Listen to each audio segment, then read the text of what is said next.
అందరికీ నమస్కారం. నేను మీ హిమా సుబ్రహ్మణ్యన్ హోమ్ కుకింగ్ తెలుగుకి స్వాగతం. ఈ రోజు నా ఫేవరెట్ డిషెస్ లో ఒక రెసిపీ మీతో షేర్ చేయబోతున్నాను. ఇది స్పెషల్ చికెన్ బిర్యానీ. సో ఆలస్యం చేయకుండా రెసిపీ ఎలా చేయాలో చూద్దాం రండి. ముందుగా మనం చికెన్ ని మ్యారినేట్ చేసుకోవాలి. ఇప్పుడు మ్యారినేషన్ కి కావాల్సిన మసాలా పేస్ట్ తయారు చేసుకుందాం. దీనికోసం మిక్సర్ జార్ లో 1 కప్ కొత్తిమీర, 1 కప్ పుదీనా ఆకులు, తరిగిన చిన్న అల్లం ముక్క, తరిగిన 3 పెద్ద వెల్లుల్లి రెబ్బలు, తరిగిన 1 పెద్ద పచ్చిమిరపకాయ, అలానే కొద్దిగా నీళ్లు పోసి అన్నిటినీ కలిపి మెత్తగా రుబ్బుకోవాలి.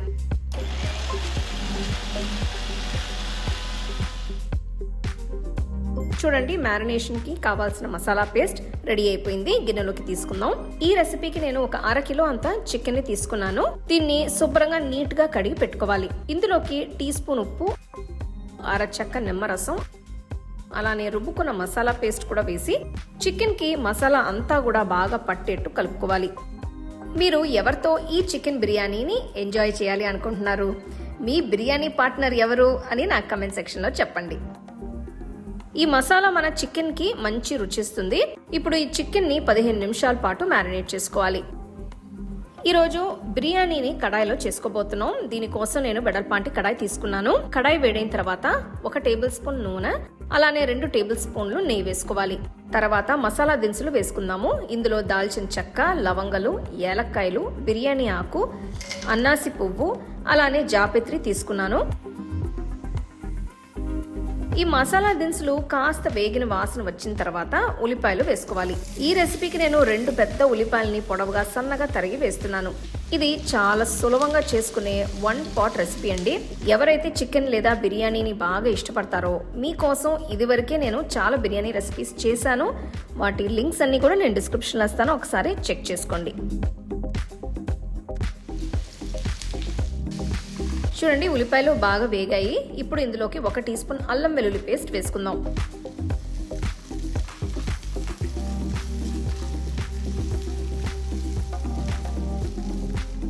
ఇక్కడ 15 నిమిషాల నుండి మన చికెన్ మ్యారినేట్ అవుతుంది.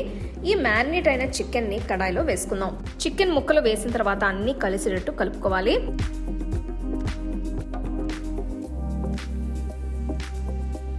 ఇప్పుడు చికెన్ ని ఒక 5 నిమిషాలు పెద్ద మంటలో ఉడికించుకోవాలి. మంటను మీడియంలో పెట్టుకొని ఇప్పుడు ఒక్కొక్కటిగా మసాలాలు వేసుకుందాం. ముందుగా 1/2 టీ స్పూన్ పసుపు, 1 టీ స్పూన్ కాశ్మీరీ కారం, 1 టీ స్పూన్ మిరియాల పొడి, 1 టీ స్పూన్ జీలకర్ర పొడి, 1 టీ స్పూన్ ధనియాల పొడి, 1 టీ స్పూన్ గరం మసాలా పొడి, అలానే 1 టీ స్పూన్ ఉప్పు వేసి కలుపుకోవాలి. బియ్యం వేసుకునే ముందు మనం చికెన్ని ఉడికించుకోవాలి. నేను ఇదివరకే చికెన్లో కాస్త ఉప్పు వేసాను, బట్ రైస్ ఉడికించుకోవడానికి కాస్త ఉప్పు పడుతుంది. సో అదే ఇప్పుడు వేసి కలుపుతున్నాను.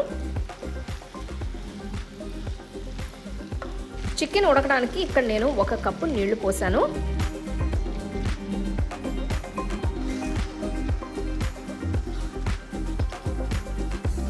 ఒకసారి కలుపుకుందాం. మూత పెట్టుకొని చికెన్ని ఒక 10 నిమిషాలు మీడియం ఫ్లేమ్లో ఉడికించుకోవాలి. 10 నిమిషాలు అయింది. చికెన్ని చూడండి, చాలా పర్ఫెక్ట్గా ఉడికిపోయింది. మసాలా కూడా దగ్గర పడింది.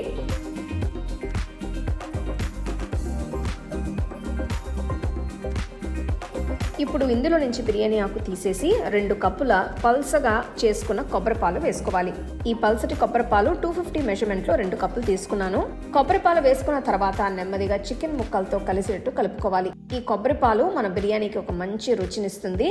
మీలో ఎవరైతే ఈ రెసిపీని కొబ్బరిపాలు లేకుండా ట్రై చేయాలి అనుకుంటే తప్పకుండా చేసుకోవచ్చు. ఇక్కడ నేను మంటను మీడియంలో ఉంచి మెయింటైన్ చేస్తున్నాను.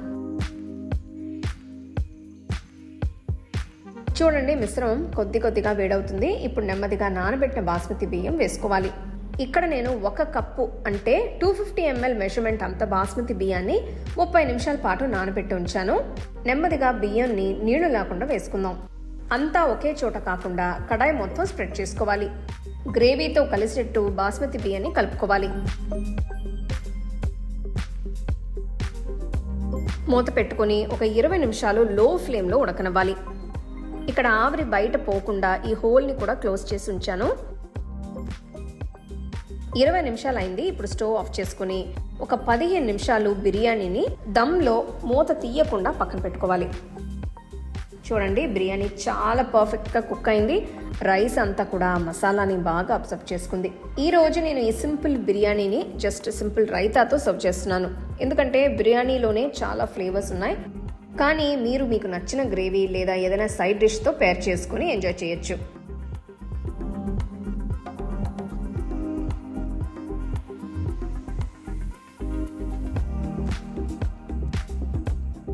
వావ్, అసలు బిర్యానీ ఫ్లేవర్స్ ఉంది, యమ రుచిగా ఉంది. అసలు మాటలు రావట్లేదు, బ్రహ్మాండం ఫ్లేవర్స్.